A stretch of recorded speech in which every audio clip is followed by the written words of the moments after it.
इतना ज़्यादा मतलब कि खराब स्थिति में था कि जब बरसात के दिनों में पानी गिरता था ना तो उसमें पानी चूता था। तो बहन है, शादी करवाना है, घर खर्चा चलाना है, 250 रुपये में कैसे ही चलेगा। एक मेरे सामने एक वीडियो आता है जहाँ पर लिखा हुआ है यूट्यूब से पैसे कैसे कमाएं। चलो वहाँ पर थोड़ा बहुत अपलोड करूँगा, जो भी व्यूज़ आएगा पैसा अर्निंग शुरू हो जाएगा। गाँव वाले लोग, घर वाले, बगल वाले सब बोलते थे ये तो लड़का पागल हो गया, मोबाइल पे अपना वीडियो कैमरा ऑन करता है और क्या क्या बकता रहता है। इसी बीच एक बहुत बड़ा दुर्घटना हो गया कि मेरे चैनल का जो एडसेंस अकाउंट है वो डिसेबल्ड हो गया परमानेंट। अब मतलब करूँ तो करूँ का, अब यूट्यूब करूँ कि जॉब करूँ कि साइबर कैफे में काम करूँ कि घर का बात सुनूँ कि जाके जॉब ज्वाइन कर लूँ।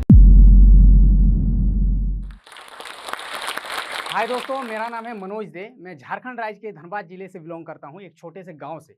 मेरे पापा दोस्तों साइकिल पंचर बनाने का काम करते थे, जो कि 250 रुपये पहले जो है वो मतलब रोजाना कमाते हैं। तो उनका जो है वो पढ़े लिखे कम है, बट उनका जो ज्ञान वाली बातें हैं ना वो काफ़ी अच्छा करते हैं। मतलब लोगों की ज़िंदगी संवर सकता है अगर उनको बातों को फॉलो किया जाए। लेकिन दोस्तों जब वो किसी को कुछ ज्ञान वाली बातें करते थे ना तो उनको वो वैल्यू नहीं करते थे, क्योंकि उनके नज़र में मेरे पापा एक साइकिल पंचर बनाने वाले हैं। लेकिन दोस्तों मेरे लिए तो वो मेरा बाप है और उनका ओहदा मेरे लिए काफ़ी ऊँचा है। तो मुझे उसी टाइम समझ में आ गया कि इस ज़िंदगी में, इस दुनिया में अगर आपके पास पैसा ना हो, आपका ओहदा ऊँचा ना हो ना, तो कोई भी आपको वैल्यू नहीं करता। सो हाय दोस्तों, आप सबका फिर से एक नए ब्लॉग पे स्वागत है। सो दोस्तों अभी आप लोग देख रहे हो मेरे पीछे है जो स्टॉक का लोगो, तो आप लोगों को पता चल ही गया होगा मैं हूँ अभी जो स्टॉक के स्टूडियो पे और मैं जो स्टॉक के मंच पे अभी खड़ा हूँ। तो दोस्तों अभी जो ये वीडियो क्लिप आपने देखा ना, ये इसे कहते हैं व्लॉग्स बनाना, ब्लॉगिंग करना, वीडियोस बनाना। आज के डेट पे दोस्तों मैं यही काम करके, ब्लॉग्स बना करके, वीडियोस बना करके यूट्यूब के थ्रू 2.5 लाख रुपए कमा रहा हूँ। तो आप लोगों को दोस्तों आज की इस वीडियो में मैं आप लोगों को पूरा अपना यूट्यूब का जर्नी बताऊंगा कि मेरा जन्म से लेकर के जो यूट्यूब का जो सफर रहा, मैं कैसे मतलब इसको कंप्लीट किया, मुझे क्या क्या झेलना पड़ा। तो आप लोगों को इससे काफी ज्यादा मोटिवेशन मिलेगा, आप भी अपने लाइफ में कुछ अच्छा कर पाओगे। और मैंने कैसे किया पूरा जर्नी आप लोगों को मैं बताऊंगा। तो चलिए शुरू से शुरू करते हैं। तो दोस्तों मेरा जन्म हुआ झारखंड राज्य के धनबाद जिले में एक छोटे से गांव में, ठीक है। और मेरे पापा जो है साइकिल रिपेयरिंग का काम करते थे, जैसे कि मैंने स्टार्टिंग में बताया। तो उनका रोजाना का जो इनकम था वो 250 रुपये हुआ करता था। और मेरा सिर्फ हम लोगों का एक ही घर था, जो कि कच्चा मकान उसको बोलते हैं, मिट्टी का घर जिसमें खपरा हुआ करता था। उसी घर में मेरे फैमिली में मेरे दादी, मेरी 2 बहन, मैं, मम्मी, पापा, 6 लोग रहते थे। दोस्तों वो घर इतना ज्यादा मतलब कि खराब स्थिति में था कि जब बरसात के दिनों में पानी गिरता था ना तो उसमें पानी चूता था, ठीक है। और उसी घर में हम लोग रहते थे कि मिट्टी का चूल्हा हुआ करता था जिसमें मम्मी खाना पकाती थी और उसी में हम लोग रहते थे। पढ़ाई भी उसी में करना है, सोना भी उसी में है, खाना भी उसी में है। तो बहुत ज़्यादा दयनीय स्थिति था, परिस्थिति बहुत ही ज़्यादा खराब था एक तरह से आप लोग बोल सकते हो। तो जैसा कि मैंने बताया कि मेरे पापा तो 250 रुपये पर डे कमाते थे, तो उनका उतना हैसियत नहीं था कि वो एक अच्छे स्कूल में मुझे पढ़ा सके। तो मुझे उन्होंने जो एक सरकारी स्कूल में ही एडमिशन करवा दिया, जहाँ पर कोई भी पैसा वगैरह नहीं लगता था। तो सरकारी स्कूल का जो पढ़ाई होता है वो आप लोगों को पता ही होगा भली भांति, कि वहाँ के जो टीचर्स है वो भी उतना ध्यान नहीं देते और बच्चे भी उसी किस्म के होते हैं। मैं भी कुछ उसी प्रकार का था, मुझे भी नहीं पता था कि पढ़ाई लिखाई करके आगे क्या इसका अहमियत है। तो फिर पापा ने मुझे काफ़ी ज़्यादा जो है समझाया कि पढ़ाई लिखाई करके आप लाइफ में बहुत कुछ अच्छा कर सकते हो। तो मैंने पढ़ाई में भी ध्यान देना उस टाइम से शुरू किया कि नहीं, ज़िंदगी में कुछ अच्छा करना है। और पापा का एक सपना था कि मैं पढ़ लिख करके एक सरकारी नौकरी ले सकूँ, ठीक है। इसीलिए वो मुझे काफ़ी ज़्यादा मतलब कि समझाते थे, ज्ञान देते थे कि भाई पढ़ो पढ़ो, ठीक है। तो मैं पढ़ाई में भी काफ़ी अच्छा खासा था। तो इसी तरह से दोस्तों मैंने सरकारी स्कूल में ही थोड़ा ध्यान से पढ़ाई लिखाई करने लगा। तो मेरा 10th मैंने वहाँ से कंप्लीट किया और अच्छे मार्क्स के साथ कंप्लीट किया, फर्स्ट डिवीजन पे मैं आया, ठीक है, 10th में। तो पापा खुश होकर के मुझे एक कंप्यूटर गिफ्ट करते हैं। लेकिन वो कंप्यूटर ऐसे ही नहीं आता, काफ़ी उसमें मशक्कत करना पड़ता है, क्योंकि मेरे पापा 10-12 हज़ार का वो कंप्यूटर साइज आया था ऐसे 4 साल पहले। वो पैसे मेरे पापा जो है अकेले नहीं दे पाए। मेरे नानी घर से कुछ लिया, मेरे अंकल से लिया, पापा ने कुछ दिए, सबको जोड़ करके एक कंप्यूटर मेरे पापा ने मुझे गिफ्ट किया। काफ़ी मुझे खुशी भी हुआ कि चलो मुझे एक नया चीज़ मेरे घर पे आ जाया है। उसके बाद क्या हुआ दोस्तों कि इंटर करने की जब बात आई तो मैंने एक सरकारी कॉलेज से फिर इंटर कंप्लीट किया। अब इंटर कंप्लीट करने के बाद दोस्तों यहाँ पर बात आता है कि अब मुझे क्या करना लाइफ में। तो मुझे तो ऐसा फील हो रहा था कि मैं डिप्लोमा या फिर बीटेक करूं, लेकिन मेरे पापा को उतना हैसियत नहीं था। तो पापा ने कहा कि तुम आईटीआई कर लो, क्योंकि आईटीआई में उतना खर्च नहीं होता, मतलब कम पैसे में आप आईटीआई कंप्लीट कर सकते हो। तो आईटीआई में एडमिशन लेने के टाइम दोस्तों पता चला कि 15,000 रुपये वहाँ पर चाहिए एडमिशन के टाइम पे। अब वो 15,000 रुपये मेरे पापा के लिए बहुत बड़ी बात थी, क्योंकि आप समझ सकते हो पर डे अगर जो 250 रुपये कमा रहे हैं, वो 15,000 रुपये कहाँ से मतलब अचानक से दे एक बार में। तो फिर मैंने क्या किया, वो जो मेरा शौकीन वाला चीज़ था कंप्यूटर, उसको मुझे जो है बेचना पड़ा। उसको बेच करके कुछ पैसे घर से मिला करके इधर उधर करके 15,000 इकट्ठे किए। उसके बाद मेरा आईटीआई में एडमिशन हुआ। आईटीआई में एडमिशन होने के बाद दोस्तों मैंने वहाँ पर आईटीआई करना शुरू किया, करते करते अपने पॉकेट मनी निकालने के लिए, ठीक है, क्योंकि घर से इतना ज़्यादा मतलब कि दयनीय स्थिति था, आप लोग समझ रहे हो, 2 बहन है, शादी करवाना है, घर खर्चा चलाना है, 250 रुपये में कैसे ही चलेगा। तो मैंने क्या किया कि अपना भी पॉकेट मनी निकालने के लिए पढ़ाई भी करवाने लगा, ठीक है? टीचिंग करवाने लगा, छोटे-छोटे बच्चों को पढ़ाने लगा। उसके बाद वो थोड़ा बहुत पैसा आ जाता था, उसी से मैं कॉलेज वगैरह जाया करता था, साइकिल से जाया करता था उस टाइम, 14 किलोमीटर डेली साइकिल में जाना, फिर आना, धूप में, गर्मी में, ठीक है? तो उसी तरह से आईटीआई कंप्लीट किया किसी तरह। अब आईटीआई जब मेरा कंप्लीट हो गया, उसके बाद घर से प्रेशर आने लगा कि अब तुम्हें कोई जॉब वगैरह करना है, क्योंकि बड़ी दीदी का जो शादी हो चुका था, बट छोटी वाली का भी बाकी था। तो पापा ने कहा अब तुम कुछ जॉब वगैरह करो। तो मैंने आईटीआई कंप्लीट करके एक कंपनी से मुझे ऑफर आया, जो कि कपड़े का फैक्ट्री था गुजरात में। अब गुजरात में मुझे वहाँ पर बुलाया गया, मेरा इंटरव्यू में सिलेक्शन हो गया। वहाँ पर बताया गया कि 10,000 रुपये महीने का मुझे मिलेगा। तो मैं गुजरात वहाँ से 3 दोस्तों के साथ निकल पड़ा। अब गुजरात चला गया, गुजरात जाकर के दोस्तों वहाँ पर जब मुझे काम करने के लिए मेरा फर्स्ट डे जब था, मैं गया काम करने जब फैक्ट्री पे, तो भाई मैंने देख कर मेरा होश उड़ गया, क्योंकि दोस्तों वहाँ पर जो है ना बहुत बड़े-बड़े मशीन्स लगे हुए थे, जिन्हें मुझे ऑपरेट करना था। वो तो सिखा देते मतलब प्रैक्टिस के साथ। और वहाँ का जो टेम्परेचर था वो इतना ज़्यादा गर्मी था, 40 टू 45 डिग्री वहाँ का टेम्परेचर था। इतना गर्मी, और उस गर्मी में काम करना है, उतना बड़ा मशीन चलाना है। मैं समझ गया भाई मेरे बस की बात नहीं है, मेरे से नहीं हो पाएगा। तो मैंने क्या किया, 1-2 दिन काम किया, उसके बाद फिर डिसीजन ले लिया कि मेरे से होगा नहीं। मैंने घर पे कॉल किया, तो मम्मी ये लोग रोने लगी, बोले कि छोड़ो तुमसे नहीं होगा तो तुम घर आ जाओ, फिर देख लेंगे कुछ अच्छा हो जाएगा।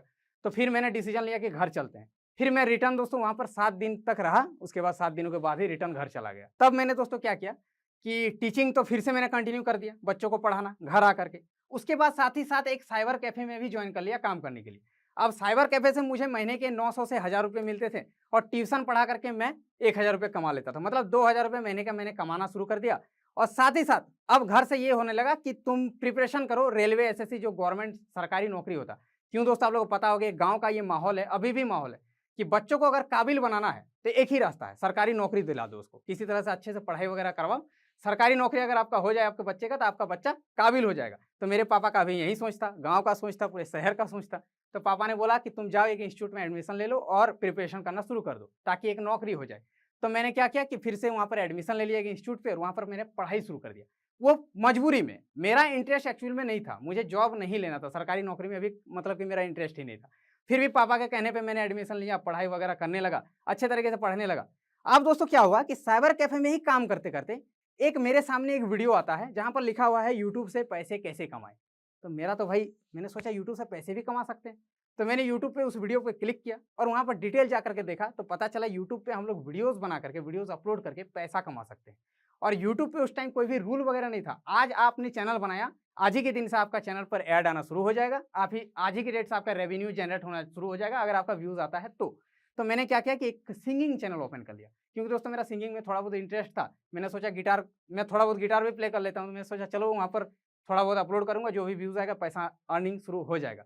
तो मैंने एक चैनल ओपन कर लिया, वहाँ पर गिटार प्ले कर करके डालना शुरू किया। बट दोस्तों उसमें कोई भी रिस्पॉन्स नहीं मिला, ना कोई व्यूज़, ना कोई ग्रोथ। 6-7 महीने मैंने उस चैनल पर काम किया, 30 सब्सक्राइबर्स थे, 30 का 30 ही रह गया। 6 महीने में 30 सब्सक्राइबर, 30 का 30, कोई नहीं सब्सक्राइब करता था। और उसके बाद क्या हुआ कि मैंने समझ गया कि इससे मेरा कुछ होना नहीं है। फिर मैंने दोस्तों एक और यूट्यूब चैनल बनाया, कुछ गाँव के लड़कों के साथ, कॉमेडी चैनल, अमित भड़ाना को देख करके। तो फिर दोस्तों मैंने उस कॉमेडी चैनल को कंटिन्यू किया 6-7 महीने, उसमें भी काम किया, बट उसमें भी कोई भी ऐसा कुछ रिस्पॉन्स देखने को नहीं मिला। फिर उसको भी मैंने बंद कर दिया। अब दोस्तों मैंने फाइनली डिसीजन लिया, मैंने सोचा कि मैं आखिर क्या वीडियोज़ बना करके लोगों को कुछ सिखा सकता हूँ, कुछ जानकारी दे सकता हूँ, क्या अच्छा कंटेंट बना सकता हूँ। तो मुझे पता चला कि मैं टेक कैटेगरी पे अच्छा कुछ कर सकता हूँ। क्यों दोस्तों, मेरा इंटरेस्ट था। मैट्रिक से ही मेरा फ़ोन में इलेक्ट्रॉनिक गैजेट्स, लैपटॉप्स, ये सब पे काफ़ी ज़्यादा इंटरेस्ट था। तो मैंने एक टेक चैनल फाइनली ओपन किया, टेक्निकल मनोज के नाम से, और उसपे मैंने टेक वीडियोज़ अपलोड करना शुरू किया। कोई एप्लीकेशन का रिव्यू कर देना, कोई लॉन्चर के बारे में बता देना, फ़ोन के बारे में बता देना। तो उस वाले चैनल पर मुझे अच्छा खासा रिस्पॉन्स देखने को मिला। ठीक है, कंटिन्यू मैंने वीडियोज़ बनाना शुरू किया, कुछ-कुछ व्यूज़ आने लगे। एक-एक दिन में 1-1, 2-2 डॉलर बनना शुरू हो गया, ठीक है। तो उसी तरह से चलता रहा। अब क्या हुआ, उसमें काम करते-करते दोस्तों घर से अब प्रेशर आना शुरू हुआ कि तुम्हें कुछ करना है, कुछ करो, काम करो। 8-10 हज़ार महीने में नहीं आएगा तो कैसे काम चलेगा? मैं तो मतलब 2000 कमाता था, तो वो तो मेरा पढ़ाई-लिखाई में ही चला जाता था। घर पे मैं कुछ भी हेल्प नहीं कर पाता था। तो फिर घर से प्रेशर आने लगा। तो घर में मैंने क्या किया कि किसी तरह से चलो मैं कर रहा हूँ, साइबर कैफ़े में ही काम कर रहा हूँ। फिर यूट्यूब पे भी करता रहा, टेक्निकल मनोज पे। उसमें दोस्तों $80 कंप्लीट हो गया, कुछ वीडियोज़ अपलोड करने के बाद। मान के चलो 100-150 वीडियोज़। $80 जब कंप्लीट हो गया, उसके बाद मैंने घर पे बोला कि मैं यूट्यूब पे वीडियोज़ बनाता हूँ, मेरा $100 होने के बाद, जो कि 7,500 के करीब होता है, वो पैसा मेरा पेमेंट आने वाला है यूट्यूब के थ्रू। आप लोग हड़बड़ाओ मत, आप लोग बहुत प्रेशर कर रहे हो कि जॉब करो, पैसा मैं यूट्यूब से ही कमाऊँगा। तो घर पे पापा तो शौक हो गए कि ऐसा कैसे हो सकता है, कोई वीडियो डाल करके कहीं पे कैसे मतलब पैसा आ सकता है। मुझे बोलने लगे तुमको पागल बना रहा है, ये सब में ध्यान मत दो, पढ़ाई-लिखाई में ध्यान दो। डाँट भी सुना मैंने घर से। फिर मैंने बोला नहीं थोड़ा वेट करो, 1 डेढ़ महीने के अंदर में ही पेमेंट आ जाएगा। अब दोस्तों उसी बीच एक बहुत बड़ा दुर्घटना हो गया कि मेरे चैनल का जो एडसेंस अकाउंट है वो डिसेबल्ड हो गया परमानेंटली। क्योंकि दोस्तों यूट्यूब का जो गाइडलाइंस होता है, रूल रेगुलेशन, उसके बारे में मुझे अच्छे तरीके से जानकारी नहीं था। उस टाइम कोई बताने वाला नहीं था, उस टाइम यूट्यूबर्स कोई नहीं था। तो मेरा वो चैनल पे परमानेंटली डिसेबल्ड हो गया। अब मैं घर पे कैसे समझाऊँ? पेमेंट तो आने से रहा, पेमेंट तो आएगा नहीं, डिसेबल्ड हो गया। अब घर पे मैं सोच रहा हूँ भाई अब बोलूँ तो बोलूँ क्या? तो दोस्तों 1 डेढ़ महीने तक मैं डिप्रेशन में चला गया। मैंने सोचा कि शायद से मेरे किस्मत में यूट्यूब वगैरह नहीं है, मेरे साथ पैसा-वैसा मैं नहीं कमा पाऊँगा यूट्यूब से, और घर से भी इतना प्रेशर आ रहा था। साथ ही साथ गाँव वाले लोग, घर वाले, बगल वाले सब बोलते थे ये तो लड़का पागल हो गया, क्या-क्या करता है यूट्यूब पे, वीडियोज़ मतलब मोबाइल पे अपना वीडियो कैमरा ऑन करता है और क्या-क्या बकता रहता है। सब पागल बोलने लगे उस टाइम। और मैं भी मतलब कि डिमोटिवेट हो गया कि शायद से मैं कुछ प्रूव भी नहीं कर पाऊँगा किसी के लिए कि मैं कुछ कर रहा हूँ। तो मैंने 1 डेढ़ महीने तक पूरा यूट्यूब छोड़ दिया।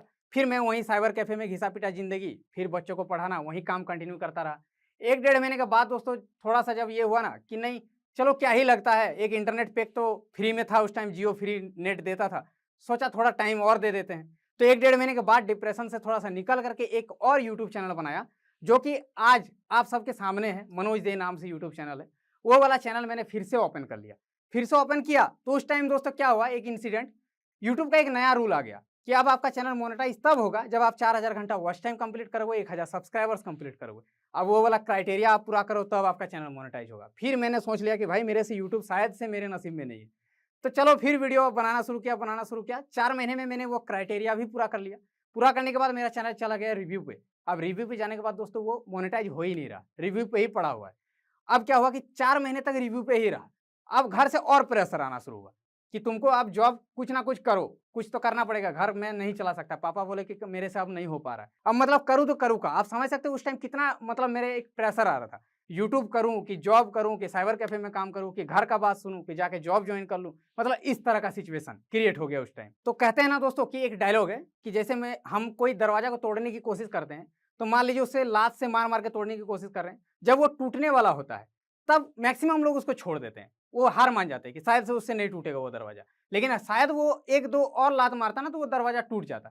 तो मैंने फिर अपने दिल की बात सुनी कि चलो 1 महीना और देख लेते हैं, अगर चैनल मोनेटाइज़ हो गया तो। तो मैंने घर पे पापा से 1 महीने का टाइम ले लिया कि 1 महीना में अगर मेरा यूट्यूब से थ्रू कुछ नहीं होता है, तो मैं यूट्यूब छोड़ दूँगा, जाकर के जॉब जॉइन कर लूँगा। उसके बाद दोस्तों वो जो 1 महीने का जो ज़िंदगी था मेरा, वो काफ़ी ज़्यादा मतलब कि खराब परिस्थिति में मेरा बीत रहा था। रात-रात भर नींद नहीं आती थी, हमेशा मेल वगैरह चेक करता रहता था कि कब आएगा यूट्यूब से, कब मोनेटाइज़ होगा। बट उस टाइम भी मैं कंटिन्यू यूट्यूब पे वीडियोज़ बनाता रहा, ठीक है? और यूट्यूब पे मैं वीडियो जो बनाता था ना, वो एक छोटे से फ़ोन से बनाता था। मेरे पास कुछ भी इक्विपमेंट नहीं था। एक सस्ता सा स्मार्टफ़ोन था, उसी से मैं वीडियोज़ बनाता था। ना मेरे पास ट्राइपॉड था, ना मेरे पास माइक था, कुछ भी नहीं था, और अपना घर भी नहीं था। अपना घर नहीं था, मैं किसी दूसरे के घर के एक सीढ़ी का जो कोना होता है, उस सीढ़ी के कोने पे स्टूल लगा करके बैठ करके उसी पे वीडियो बनाता था। कभी-कभी आउटडोर जाकर के जंगल तरफ जाकर के अकेले में, ताकि कोई देखे नहीं, क्योंकि लोग तो भाई पागल बोलते थे कि क्या कर रहा, नहीं कर रहा। तो उसी बीच 1 महीने तक वीडियोज़ बनाता गया और फाइनली एक दिन ऐसा आया कि सुबह मेरे पास मेल आता है कि यूट्यूब की तरफ से मेरा चैनल मोनेटाइज़ हो गया। उस टाइम मैं काफ़ी ज़्यादा खुश हुआ, इतना ज़्यादा खुश हुआ कि मैं अपना खुशी ज़ाहिर नहीं कर पा रहा था किसी से, क्योंकि कोई समझता भी नहीं था कि यूट्यूब आखिर क्या होता है, नहीं होता है। तो फाइनली चैनल तो मोनेटाइज़ हो गया। मोनेटाइज़ जब हुआ दोस्तों मेरा चैनल, उस टाइम मेरा 33,000 सब्सक्राइबर्स बन चुका था उस चैनल पर, क्योंकि 8 महीने के बाद चैनल मोनेटाइज़ हुआ। तो 33,000 सब्सक्राइबर होने की वजह से मेरे चैनल पर व्यूज़ अच्छा खासा उस टाइम आना शुरू हो गया था। तो क्या हुआ कि एक ही महीने में मेरे चैनल पर 100 वाला जो डॉलर वाला जो होता है माइलस्टोन, वो कंप्लीट हो चुका था। $200 मैंने कमा लिए 1 महीने में। $200 होता है 14,000 के करीब। अब वो 14,000 दोस्तों फर्स्ट पेमेंट मेरे बैंक पे आता है, और ये 14,000 रुपए आप समझ सकते हो कि कितना बड़ा अमाउंट हो सकता है एक गरीब फैमिली के लिए, जिसके पापा सिर्फ ₹250 पर डे कमाते थे। मतलब महीने में आप समझ सकते हैं 6 से 7,000 रुपया, और एक ही बार में बैंक में जब 14,000 आता है तो वो खुशी अलग लेवल का खुशी होता है। तब मैंने जाके घर पे बोला तो पापा, घर वाले, मम्मी, दादी, सब कोई बहुत ज़्यादा खुश हुई कि हाँ, इन्होंने सच बोला था। उस टाइम मैंने प्रूव किया कि हाँ, यूट्यूब से पैसा आता है। तो दोस्तों उसके बाद क्या हुआ कि लोगों का भर-भर के मेरे वीडियोज़ पे प्यार आने लगा। चैनल तो रॉकेट की तरह चलने लगी, ठीक है? 1 साल में मैंने जो 1000 में इनकम करता था, वो मेरे लाखों में बदल गया। आज के डेट पे दोस्तों मैंने यूट्यूब के थ्रू काफ़ी सारा चीज़ खरीदा हुआ है। लाइक एक 25 लाख का तो मैंने कार ही ले लिया, एक प्लॉट खरीदा, अपना घर भी बना रहा हूँ, मम्मी-पापा का लाइफ़स्टाइल ही पूरा बदल दिया। एक कच्चे से मकान में रहते थे, आज मेरे पास अच्छा खासा घर है। अब नया घर भी एक बन रहा है। लैपटॉप, महँगे-महँगे फ़ोन्स, सब कुछ मेरे पास आज की डेट पे है, मतलब हर एक कुछ है। तो दोस्तों मैंने यूट्यूब से तो काफ़ी कुछ अचीव किया है, लेकिन मेरे लिए सबसे बड़ा जो अचीवमेंट था, वो था पापा को रिस्पेक्ट दिलाना। जब मेरे पापा पंचर बनाते थे, तो उस टाइम मेरे पापा का बात को कोई भी वैल्यू नहीं करता था, मैंने जैसा बताया। और आज के डेट पे लोग उनके बातों को काफ़ी अच्छे से सुनते हैं, तो ये मेरे लिए सबसे बड़ा अचीवमेंट था। आज लोग बोलते हैं कि देखो वो मनोज दे के पापा है। तो आज मेरे नाम से पापा का नाम पहचान में आता है, ये बहुत बड़ी बात है, जो कि आप लोगों के भी दिल में ये चीज़ होना चाहिए। आपके पापा का नाम आपके थ्रू से हो, तो ये बहुत बड़ा अचीवमेंट है आपके लाइफ में। तो दोस्तों आप सबके मन में एक डाउट तो अभी होगा कि उस टाइम तो आपने मतलब मैं तो यूट्यूबर बन गया क्योंकि उस टाइम कंपटीशन कम था, लेकिन ऐसा सीन नहीं है। जब मैं यूट्यूब पे आया था उस टाइम भी कंपटीशन था और आज भी कंपटीशन है, और अगर आप चाहो तो कंपटीशन नहीं है, सब आप पे डिपेंड करता है। कंपटीशन बोल के कुछ नहीं होता। आज के डेट पे रिसेंटली बहुत सारे यूट्यूबर्स आज उभर करके आ रहे हैं, आप लोगों को पता होगा सौरभ जोशी सबसे बड़े ब्लॉगर, तो आप भी कर सकते हो। वो रिसेंटली ही चमका है यूट्यूब पे, वो ज़्यादा कुछ हार्ड नहीं है, सिर्फ आपके पास एक स्मार्टफोन होना चाहिए और आपके पास नॉलेज होना चाहिए। आपको ऐसा नहीं कि अच्छा कैमरा चाहिए, माइक चाहिए, ये सब कुछ नहीं। एक स्मार्टफोन अगर हो तो आप यूट्यूब पे चैनल बना करके यूट्यूब जर्नी को स्टार्ट कर सकते हो। बस आपके पास तो 3 चीज़ होना चाहिए, वो है पैशंस, ठीक है, आपका लगन और मेहनत। ये 3 चीज़ अगर आपके अंदर में है तो आप यूट्यूब पर आराम से ग्रो कर सकते हो। तो दोस्तों अब मैं थोड़ा सा एक लाइन आप लोगों को बोलना चाहूँगा। देखिएगा कि मैक्सिमम लोग अपने किस्मत को हमेशा दोष देते हैं कि मेरे किस्मत में शायद ये चीज़ नहीं है, मेरे से ये चीज़ नहीं हो पाएगा। तो मेरा भी जर्नी काफ़ी हार्ड रहा। मैंने जॉब करने गया तो मेरे से हुआ नहीं, रिटर्न घर आ गया। कितने सारे यूट्यूब चैनल्स बंद हो गए, एक में $80 होने के बाद भी बंद हो गया। अगर मैं उस टाइम हार मान लेता तो शायद आज इस मुकाम पे नहीं होता। आज मनोज दे चैनल पर 2.6 मिलियन सब्सक्राइबर आज के डेट पे नहीं हो पाता। तो किस्मत जैसी कोई भी बात नहीं होती, किस्मत आप खुद बनाते हो, आप जैसा कर्म करते हो। तो दोस्तों ज़्यादा कुछ सोचना नहीं है, ठीक है। अपने लाइफ के बारे में तो भाई फुल फोकस रहना है कि लाइफ में आपको कुछ अच्छा करना है, उसमें लगन लगाइए, मेहनत कीजिए, फोकस कीजिए। पढ़ाई के साथ साथ आप यूट्यूब को भी एज ए पार्ट टाइम कर सकते हो। तो आप लोग भी कंटिन्यू कीजिए, आप भी हो सकता है कि अच्छा खासा मुकाम हासिल कर सकते हो। क्योंकि आप जो स्टॉक्स देख रहे हैं, जाहिर सी बात है कि आप अपनी ज़िंदगी में आगे बढ़ना चाहते हैं। ये जाहिर सी बात है कि आप अपनी ज़िंदगी को सीरियसली लेते हैं, आप वो सारे स्किल्स एक्वायर करना चाहते हैं जिससे आप ज़िंदगी में तरक्की कर सकें, लोगों से आगे बढ़ पाएं। और अगर ये सच है तो जोश स्टॉक्स का ही एक ऐप है जोश स्किल्स, जहाँ एग्जैक्टली इसी चीज़ को करने के लिए बहुत ही खूबसूरत बहुत सारे कोर्सेज बनाए गए हैं। कोर्सेज जो लाखों स्टूडेंट्स ऑलरेडी ले चुके हैं। ये कोर्सेज स्पेसिफिकली सिर्फ एजुकेशनल नहीं है जहां आप Excel skills, PowerPoint skills और ये सब सीख सकते हैं, बल्कि लाइफ स्किल्स भी हैं जहां आप पब्लिक स्पीकर कैसे बना जाए वो सीख सकते हैं, आप कॉन्फिडेंस कैसे एक्वायर कर सकते हैं वो सीख सकते हैं, आप हेजिटेशन के बिना कैसे बोलें वो सीख सकते हैं, आप अपनी पर्सनालिटी कैसे डेवलप कर सकते हैं वो सीख सकते हैं। हर एक कोर्स में डेली क्विजेज हैं, एक्सरसाइजेज हैं, एक बहुत ही खूबसूरत कम्युनिटी है जो आपको सपोर्ट करेगी, आपको इनकरेज करेगी। तो अगर आपको ये टॉक पसंद आया हो, जोश टॉक्स जो करता है वो पसंद है, तो आपको जोश स्किल्स भी बहुत बहुत ही फायदेमंद लगेगा। आज ही डाउनलोड करें जोश स्किल्स का ऐप और उनके कोर्सेज एक्सप्लोर करके अपनी जिंदगी को आगे बढ़ाएं। जोश टॉक्स अब स्पॉटिफाई एक्सक्लूसिव पॉडकास्ट है, जिसके साथ जोश टॉक्स की सभी कहानियां ऑडियो फॉर्मेट में अपलोड होंगी केवल स्पॉटिफाई पर। और हाँ, अगर आपको ये वीडियो अच्छी लगी तो आप जोश टॉक्स पॉडकास्ट को फॉलो कर सकते हैं और सुन सकते हैं ऐसी कई प्रेरणादायक कहानियां सिर्फ स्पॉटिफाई पर।